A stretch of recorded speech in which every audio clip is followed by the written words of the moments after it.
যে আনতা আবুদাল্লাহ কাআন্নাকা তারাহ ফাইন লাম তাকুন তারাহু ফাইন্নাহু ইয়ারাক।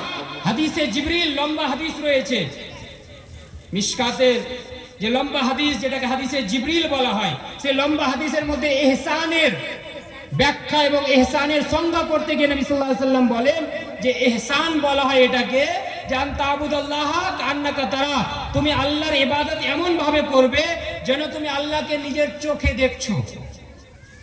এতটা ঈমান যদি মজবুত না হয়, ফাইল্লাম তাকুন তারাহু ফাইন্নাহু ইয়ারাক, তাহলে মনের মধ্যে এই দৃঢ় বিশ্বাস রাখতে হবে যে আল্লাহ আমাকে দেখছে। এটা কখন হবে? যখন আপনি সূরা দোয়াগুলো বুঝে বুঝে পড়বেন, আপনার মন বিগলিত হয়ে যাবে, নরম হবে। হাদিসের মধ্যে আছে নবী সাল্লাল্লাহু আলাইহি ওয়াসাল্লাম নামাজ পড়তে পড়তে যখন কিরাত করতেন, জাহান্নামের আলোচনা আসতো, কান্নার মতো আওয়াজ হয়ে যেত। সেই জায়গাতে দাঁড়িয়ে নবী সাল্লাল্লাহু আলাইহি ওয়াসাল্লাম জাহান্নাম থেকে পরিত্রাণ চাইতেন। কিরাত করতে করতে জাহান্নাম থেকে পরিত্রাণ চাইতেন। জান্নাতের আলোচনা আসতো সূরার মধ্যে, সেই জায়গায় দাঁড়িয়ে গিয়ে আল্লাহ তাবারক ওয়া তাআলার নবী মুহাম্মদুর রাসূলুল্লাহ সাল্লাল্লাহু আলাইহি ওয়াসাল্লাম জান্নাতের দোয়া করতেন আল্লাহ তাবারক ওয়া তাআলার কাছে। এই জিনিসগুলো কখন হবে? যখন আপনি দোয়া এবং সূরাগুলো অর্থ বোঝার চেষ্টা করবেন এবং মন প্রাণকে লাগিয়ে আল্লাহ তাবারক ওয়া তাআলাকে স্মরণ করে খালিস লিল্লাহিয়াত, খুলুসিয়াতের সঙ্গে, আন্তরিকতার সঙ্গে যখন আপনি নামাজ কায়েম করার চেষ্টা করবেন।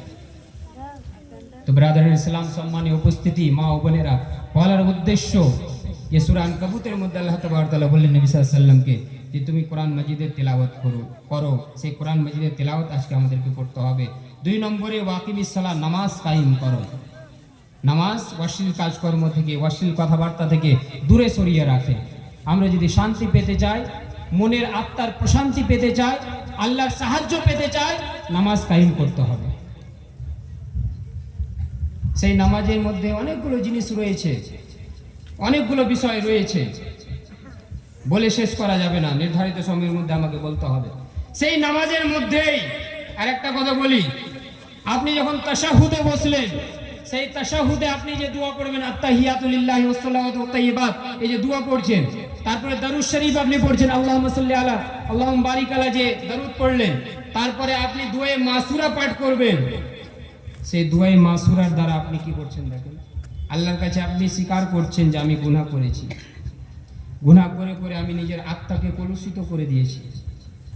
আপনি একটা দোয়া পড়ছেন দুআয়ে মাসুরা, সেখানেই বসে আল্লাহুম্মা ইন্নী যালামতু নাফসি যুলমান কাসীরা, আল্লাহর সামনে আপনি এই স্বীকারোক্তি করছেন, আল্লাহুম্মা ইন্নী যালামতু নাফসি যুলমান কাসীরা, হে আল্লাহ আমি আমার আত্মার উপরে বড়ই অন্যায় করেছি, আমি আমার আত্মার উপরে বড়ই জুলুম করেছি। হে আল্লাহ আমি গুনাহ করে করে আমার আত্মাকে কলুষিত করে দিয়েছি। যুলমান কাসীরা ওয়ালা ইয়াগফিরুয যুনুবা ইল্লা আনতা, হে রব্বুল আলামিন তুমি যদি ক্ষমা না করো, কেউ আমার গুনাহকে ক্ষমা করতে পারবে না। ওয়ালা ইয়াগফিরুয যুনুবা ইল্লা আনতা, তুমি ব্যতীত আমার গুনাহকে কেউ ক্ষমা করতে পারবে না। ফাগফিরলি মাগফিরাতাম মিন ইনদিক, অতএব হে রব্বুল আলামিন তুমি তোমার রহমতের দ্বারা, তোমার মাগফিরাতের দ্বারা আমার গুনাহ খাতাকে ক্ষমা করে দাও। ওয়ারহামনি, হে রব্বুল আলামিন তুমি আমার উপরে রহম করো। ইন্নাকা আনতাল গফুরুর রহিম, নিশ্চয় তুমি ক্ষমাশীল এবং রহমকারী। একজন বান্দা যখন মনকে বিগলিত করে নম্রতার সঙ্গে আল্লাহ তাআলার সামনে দোয়া করে, আল্লাহর সামনে অন্য আর কিছু দোয়া করে, আল্লাহর সামনে কান্নাকাটি করে, ইয়া রাব্বুল আলামিন আমি অনেক দরবারে গেলাম, অনেক জায়গায় গেলাম, গুনাহ করে করে আমি আমার আত্মাকে কলুষিত করে নিয়েছি, আমার আত্মা কালো হয়ে গিয়েছে। রব্বুল আলামিন আমি শান্তি পাই না, আমার আত্মার মধ্যে প্রশান্তি নেই, আমি তোমার দরবার ছেড়ে কোনো জায়গায় গিয়ে কোনো শান্তি পাই না। তোমার দরবারে আমি চলে এসেছি, তোমার গুনাহগার বান্দা, তোমার খাতাকার বান্দা, পাপী তাপী বান্দা, তোমার দরবারে চলে এসেছি। রব্বুল আলামিন তুমি যদি ক্ষমা না করো, আমাকে কেউ ক্ষমা করতে পারবে না, আমাকে কেউ পরিত্রাণ দিতে পারবে না। এইভাবে এক বান্দা যখন আল্লাহর দরবারে এসে কান্নাকাটি করে, নিজের গুনাহকে স্বীকার করে নয়, আল্লাহ রাব্বুল আলামিন বড়ই আনন্দিত হয়। আল্লাহ তাবারক ওয়া তাআলা বলেন ফেরেশতাদের সামনে গর্ব করে, ওই যে ফেরেশতাগণ শোনো, এই হচ্ছে আমার অমুক বান্দা, যেই বান্দা আমার কাছে ফিরে এসেছে, গুনাহ করে করে ক্লান্ত হয়ে গিয়েছে, কোনো জায়গায় গিয়ে কোনো শান্তি পায়নি, এই আমার বান্দা আমার কাছে ফিরে এসেছে, আমি তাকে ক্ষমা করব, আমি তার গুনাহ ক্ষমা করার জন্য প্রস্তুত রয়েছি।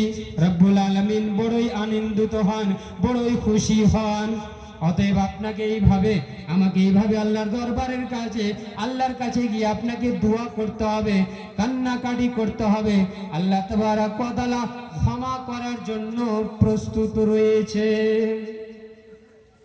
আপনি যদি নামাজ কায়েম না করেন, আল্লাহর কাছে কান্নাকাটি যদি না করেন, তাহলে আবার কি করে হবে? কিভাবে আপনার আমার আত্মা আবার পরিশুদ্ধ হতে পারে, আবার সেটাকে আমরা শুদ্ধ করতে পারি? নামাজের দ্বারা, কোরআন তেলাওয়াতের দ্বারা, জিকিরের দ্বারা। লাস্ট যে কথাটা সে আয়াতের মধ্যে রয়েছে সূরা আনকাবুতের, ওয়ালা জিকরুল্লাহি আকবার, আল্লাহ তাবারক ওয়া তাআলা জিকির সবচাইতে বড়। জিকির আমাদের মধ্যে অনেকে দেখবেন যখন টেনশনে ভুগে তখন কি করে, সিগারেট বের করে ফুঁকতে শুরু করলো। হ্যাঁ, সিগারেট পান করলে গেলে টেনশন মুক্ত হওয়া যায়।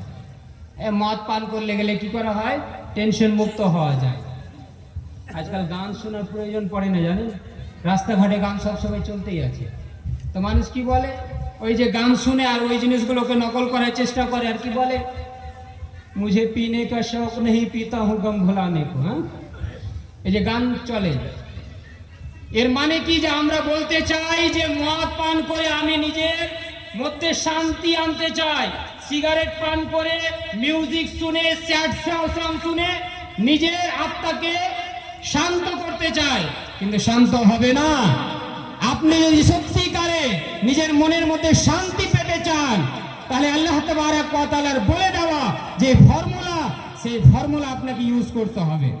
সূরা রাদের মধ্যে আল্লাহ তাবারক ওয়া তাআলা বলেন, আলা বিজিক্রিল্লাহি তাতমাইন্নুল কুলুব।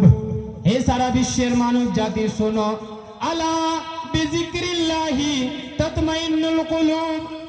আল্লাহ তাবারক ওয়া তাআলার জিকিরের দ্বারা, আল্লাহ তাবারক ওয়া তাআলাকে স্মরণ করলে মনের মধ্যে শান্তি আসে। আপনার যদি বিশ্বাস না হয়, একদিন আপনি নামাজে এসে দেখুন, সাজদায় এসে কান্নাকাটি করে দেখুন, আল্লাহর সামনে নিজের গুনার স্বীকারোক্তি করে দেখুন, আপনার মন শান্ত হয়ে যাবে, আপনার সমস্ত রকমের টেনশন দূর হয়ে যাবে। আপনার টেনশনে ঘুম আসে না।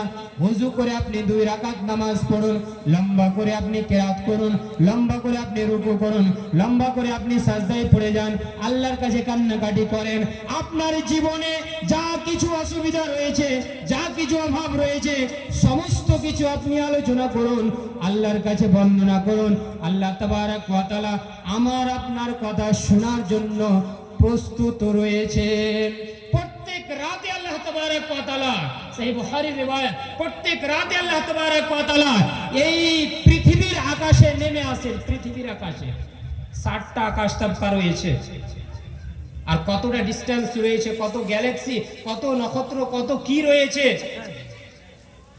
কেউ উদ্ধার করতে পারেনি, আর উদ্ধার করতেও পারবে না। আপনি জানেন, বিবিসি লন্ডনের, বিবিসির একটা নিউজ এসেছিল, সেই নিউজে বলা হয়েছিল যে এখন বর্তমানে, তারা গর্ব করে বলেছিল, অথচ সেটা গর্বের বিষয় না, লজ্জার বিষয়, তারা গর্ব করে বলেছিল যে এখন